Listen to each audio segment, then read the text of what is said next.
안녕하세요. 자, 여러분 2학기 첫 시간입니다. 급식관리 첫 시간 9월 1일 7교시인데요.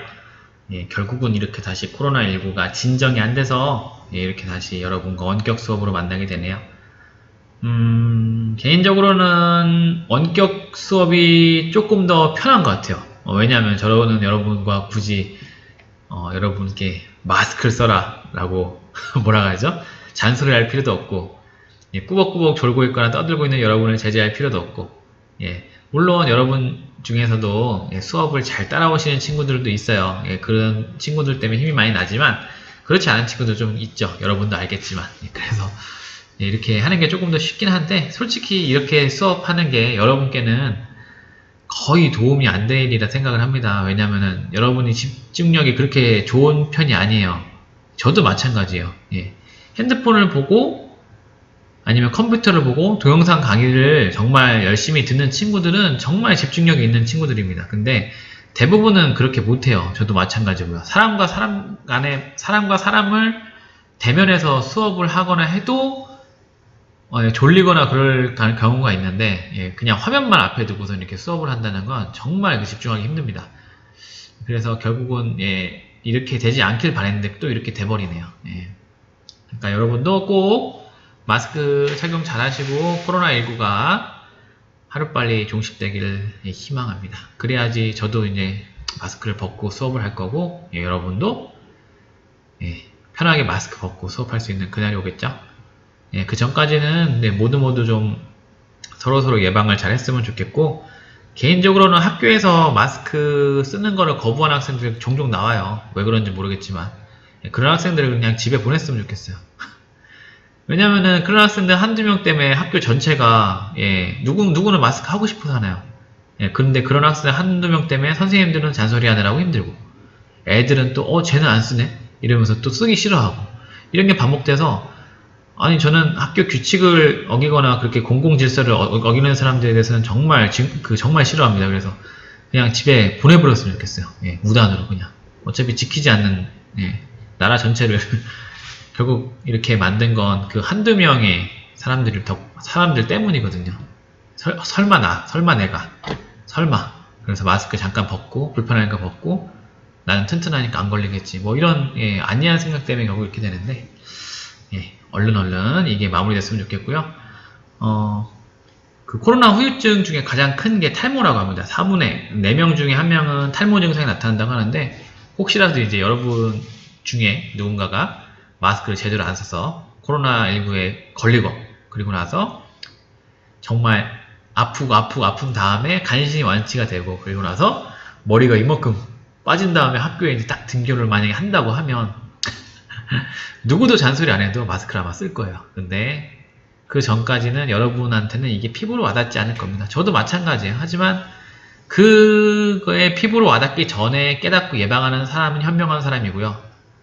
그게 설마 나한테는 안 오겠지 하면서 결국 그걸 거치고 지나가는 사람은 이제 조금은 현명하지 못한 사람이니까 꼭 예방수칙 잘 지키면서 지내시기 바랍니다. 자, 그러면 2학기 이제 수행평가 기타 등등 어떻게 여러분과 진행할지에 대해서 여러분께 보여드리도록 하겠습니다.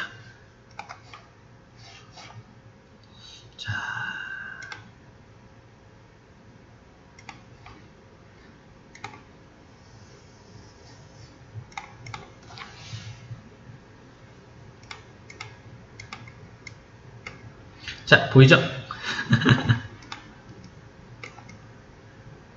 자, 이게 급식관리 2학기 이제 평가 계획서인데요. 뭐 여기 평가의 목적, 평가의 방침 이런 거는 다 괜찮고요. 그냥 여러분께 중요한 것만 알려드리도록 하겠습니다. 첫 번째, 왜 펜이 안 나오니? 펜. 수행평가의 응시 거부에 해당하는 경우 0점을 부여할 수 있다. 요거를 꼭 기억하시기 바랍니다. 학교에 잘 안 나오는 친구들이 있어요.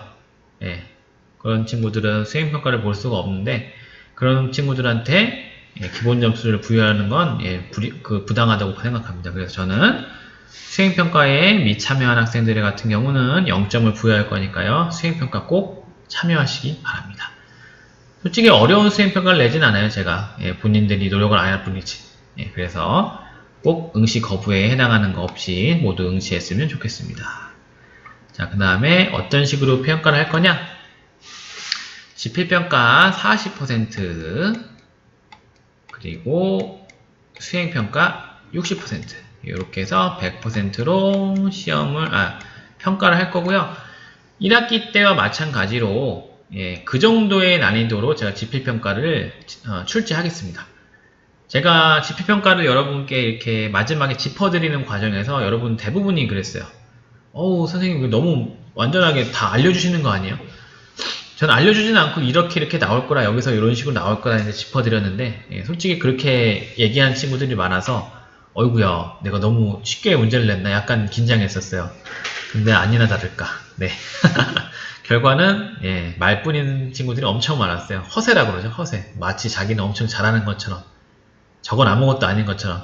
하지만 뚜껑을 열고 보니 그렇게 말했던 학생들 대부분은 공부를 별로 안 하는 학생들이더라고요. 네. 그래서 그 학생들은 어차피 이 정도로 하면은 이게 이렇게 차별이 되더라고요. 어차피 이 정도까지 문제를 내면 안 하는 학생들은 이만큼 내려가고, 그래도 노력하는 학생들은 이만큼 올라가니까 그 정도의 난이도로 똑같이 내겠습니다. 그리고 짚어드리는 것도 똑같이 그 정도로 짚어드릴게요. 그러면은 지금 뭐 1학기 때와 같이 이렇게 평가가 잘 될 것 같습니다. 하지만 조금 더 쉽게 내긴 할게요. 왜냐면은 그 점수가 좀 높은 학생들이 좀 많이 드물어서 조금은 더 난이도 조절을 하겠습니다. 자, 수행평가를 이제 여러분께 어떻게 되느냐, 요거를 자세히 설명드릴 건데, 30%가 서술형이고요. 30%가 작업장 평가입니다. 작업장 평가라고 하면 실습을 이야기하는데요. 실습. 급식 관리에서 뭔 실습이 필요하냐. 급식 관리 영역 중에 여러분 배우는 위생이 있어요. 위생 같은 경우는 이론으로 배우는 것보다는 여러분이 직접적으로 옷을 입고 어떻게 조리하는지를 보는 게 더 평가에 유리하다고 생각하기 때문에, 그리고 1학기 때 여러분 이미 칼을 잡고 조리복을 많이 입어봤죠. 그래서 여러분 다 점수를 괜찮게 받을 거라 생각하기 때문에 한번 칼질하는 시간을 갖도록 하겠습니다. 미리미리 알고 계세요. 자, 그러면 서술형부터 보겠습니다. 첫 번째, 식품 안전 조리 10대 원칙을 서술하시면 되는데, 이거는 페이지 171 페이지에 있습니다. 이게 쉬워요. 여러분 쉬워요. 외우려고 조금만 노력하시면 누구나 할 수 있는 겁니다. 그러면 어떤 건지 제가 보여드릴게요. 자, 여기 보이시나요?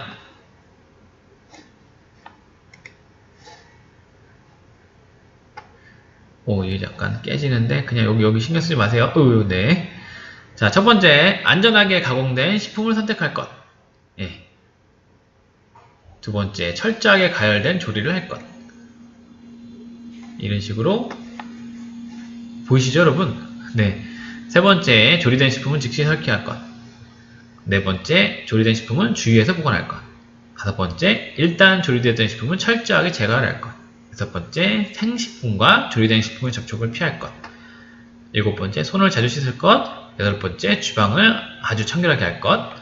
아홉 번째, 식품에 기타 동물들, 곤충, 쥐들이 접근하지 못하게 할 것. 마지막으로 안전한 물을 사용할 것. 이렇게 10가지가 있어요. 다시 말씀드리면 페이지 171 페이지에 있습니다. 요거에 대해서 여러분이 보시면 될 거예요. 요거 아시겠죠? 그리고 나서 두 번째 보여드리면, 조리종사원의 복장 5가지를 서술하시오. 이렇게 나와 있습니다. 여러분이 조리를 배우면 조리종사원의 복장을 갖추게 됩니다. 조리종사원이라고 하면 말 그대로 조리사예요. 조리사. 그럼 조리사는 어떤 복장을 갖춰야 되느냐? 보겠습니다.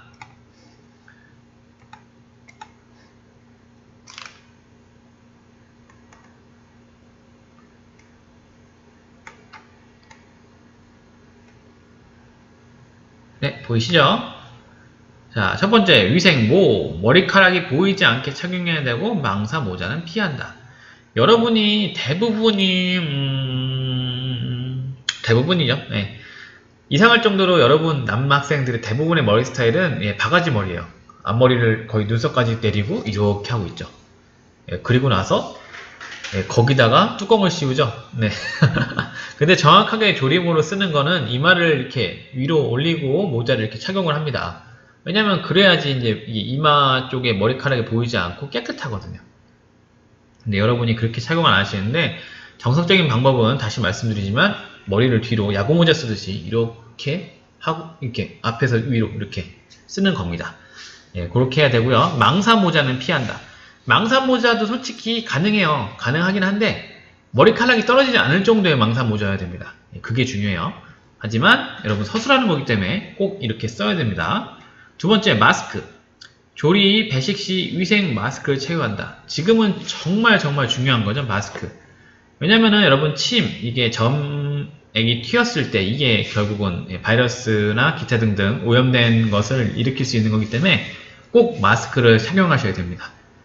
아시겠죠? 그리고 위생복과 앞치마. 세척, 소독 후 건조하여 착용한다. 착용 중 청결을 유지한다. 앞치마는 전처리용, 조리용, 배식용, 세척용을 구분한다. 이렇게 구분하면 좋겠지만 여러분은 하나니까 하나밖에 사용할 수는 없는데 원래는 이렇게 구분을 해야 됩니다. 전처리용은 이제 지저분한 게 많이 묻어요. 뭐 흙, 피, 뭐 기타 등등 이런 거 많이 묻기 때문에 전처리용은 보통은 이제 완전히 비닐 앞치마가 되겠고요. 조리용, 배식용, 세척용도 구분하는 게 이제 가장 깔끔하겠죠. 그리고 위생적이고요. 요거 아셔야 되고요. 위생화. 신고 벗기 편리하고 미끄럽지 않은 모양과 재질을 선택한다. 외부용 신발과 구분해서 사용한다. 여러분은 조리화를 다 착용하고 있죠. 하지만 가끔 학생들이 신발을 그냥 신고 이제 조리를 하게 되는데 조리 기능사 시험에서도 그냥 운동화를 허용하긴 합니다. 그 사람들이 대부분 자격증 시험 보는 사람들이 자격증 정말 조리를 하는 사람이 아닌 취미로 하시는 분들도 있기 때문에 거기까지는 허용을 하는데 결정적으로 원래는 조리실에서는 조리화만 착용해야 됩니다. 그리고 마지막 장신구인데요. 여학생들 잘 보세요. 지나친 화장, 향수, 인조 속눈썹 등의 부착물 사용을 금한다.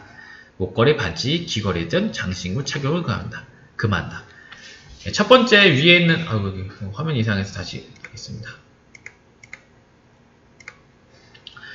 첫 번째 위에 있는 한 줄, 지나친 화장과 향수를 하면 안 되는 이유는 여러분 우선 음식을 하시는 분들이 그렇게 그러니까 인조적인 냄새를 풍기면서 들어오는 것 자체가 이미 좀 이상하고요. 시작부터. 그리고 인조 속눈썹 같은 부착물은 절대 하시면 안 되는 게 떨어지면 어떡하니까 이거 별거 다 들어가요. 잘못하면 진짜. 그리고 특히 막 속눈썹에 화장하시는 분들이 이게 툭 털면 이게 막 떨어져 다니잖아요.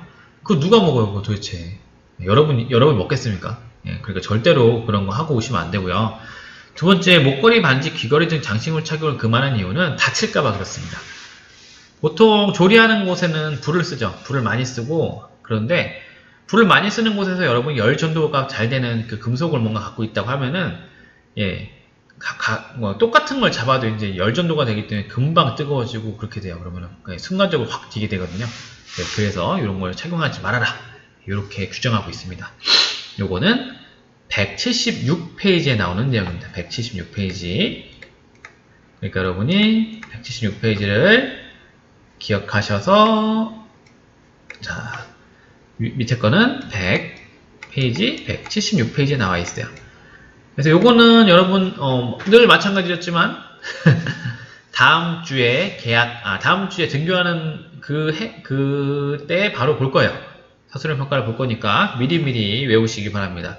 어려워요, 외울 게 많아요, 그렇게 얘기하셔도 어쩔 수 없습니다. 이 정도 외우는 건 여러분 나이 때는 충분히 가능한 거니까요. 자, 두 번째는 이제 여러분께 작업장 평가를 할 건데요. 지금 머릿속으로 생각하는 거는 그냥 무나 당근 써는 거 정도, 그 정도를 한번 테스트 해볼까, 그거를 생각하고 있습니다. 자, 첫 번째, 작업 공장 5가지를 규정에 맞게 착용해야 된다. 아까 176페이지에 다뤘던 내용처럼 여러분이 착용하시면 돼요. 그러면은 80점을 먹고 들어갑니다. 예, 100점 만점에 80점이에요. 그러니까 저는 여러분께 위생적인 복장을 잘 갖추는 거에 대해서 점수를 높게 주고자 이렇게 수행평가를 하는 거니까 꼭 갖추시기 바랍니다. 그리고 제발 수행평가 날 결석하는 학생이 없기를. 제발. 두 번째는 조리 과정에서 전처리, 쉬그, 마무리 청소에 있어서 모두 위생적으로 작업하는지. 지금은 여러분 시대가 모든 게 보여지는 시대예요. 여러분이 인스타그램, 페이스북, 기타 등등 유튜브 예, 다 보여지는 거죠. 그래서 요리도 보여지는 게 되게 중요한 게 어떤 거냐. 여러분이 여러분 스스로 어떻게 볼지 모르겠지만 만드는 과정부터 이미 맛있게 만드는 사람이 있어요. 그게 뭔 얘기냐. 깨끗하게 만들고 군더더기가 없이 탁탁탁탁 정리정돈하면서 만들면 이 사람은 정말 요리를 잘하는 사람이구나. 당연히 맛있겠다. 그리고 깨끗하니까 신뢰가 간다. 예, 이렇게 판단을 하는데 그게 아닌 사람들이 있어요. 뭐 복장도 대충 갖추고 요리하는 데 있어갖고 찡그린 표정에 뭐라고 할까요? 하기 싫은데 억지로 하는 듯한 이런 실습을 하는 친구들이 가끔 있는데 그런 친구들은 나중에 정말 필요한 그 현장에 가서 정말 대우 못 받습니다. 그냥 멀리서 봐도 이 친구는 잘한다라고 표현하는 그런 사람들은 대부분 정리정돈도 잘하고 복장도 잘 갖추고 게다가 만들면서 이렇게 즐겁게 해요. 그러니까 여러분도 그렇게 하길 바라면서 조리 과정이 어떤지 한번 평가를 해보겠습니다. 어렵진 않아요. 다만 조리복을 깨끗하게 미리 유지하셔야 되고 제가 이제 시범을 볼 건데 그거에 대해서 잘 보시고 잘 따라 하시면 됩니다. 그러면은 쉽게 가져가실 수 있는 점수예요. 그래서 이렇게 평가할 거라는 거 미리미리 알고 계시면 되겠습니다. 자, 그러면은 제가 이번 시간은 이렇게 마칠 거예요. 그리고 다음 시간, 그러니까 수요일 1교시부터는 이제 이론을 나갈 건데 다시 칠판에다가 제가 쓰면서 이론을 나가면은 여러분은 그 칠판에 있는 내용을 제가 이렇게 하는 내용을 그냥 숙지하시고 교과서에 기록할 게 있으면 조금 기록하시고 그 정도로 공부하시면 되겠습니다. 방학이 열흘밖에 안 됐지만 정말 짧은 방학이지만 여러분 푹 쉬었을 거라고 저는 생각을 하고요. 이제 열심히 다시 공부하는 여러분이 됐으면 좋겠습니다. 그럼 즐거운 하루 보내시고요. 내일 1교시에 뵙겠습니다. 감사합니다.